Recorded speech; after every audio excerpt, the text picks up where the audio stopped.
আপনার যদি কখনো আত্মহত্যা করতে মন চায়, বেঁচে থাকার ইচ্ছে নেই আর, তাহলে এক কাজ করতে পারেন। পকেটে কিছু টাকা নিয়ে কিছুদিনের জন্য হাওয়া হয়ে যান, একদম হাওয়া, যেন কেউ জানতে না পারে। পরিবার, বন্ধু, বান্ধবী, প্রেমিক, প্রেমিকা, কেউ না। মনের মতো করে জীবনের কিছুদিন কোনো দর্শনীয় স্থানে কাটান। এরপর আপনি যখন বাসায় ফিরে আসবেন, দেখবেন কোনো কিছু আর আগের মতো নেই। ভয়ঙ্কর কিছু ঘটে গেছে।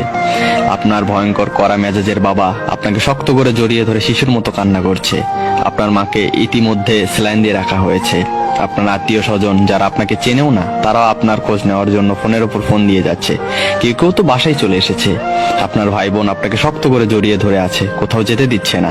যদি আবার কোথাও হারিয়ে যান, বন্ধুরা হঠাৎ কোথা থেকে এসে কলার চেপে ধরে দু চারটা থাপ্পড় দিয়ে বলবে, কিরে কোথায় হারিয়ে গেছিলি হারামজাদা। আপনার পরন শত্রু দেখবেন আপনার খোঁজ নিতে এসে বলবে, কোথায় ছিলেন এতদিন।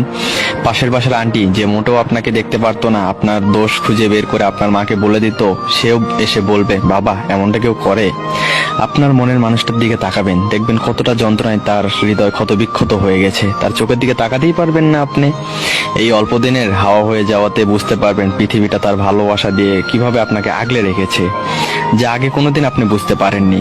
এগুলো যখন একা একা বিছানায় শুয়ে ভাববেন, তখন দেখবেন নিজের অজান্তেই ঝরঝর করে চোখ দিয়ে পানি চলে আসবে।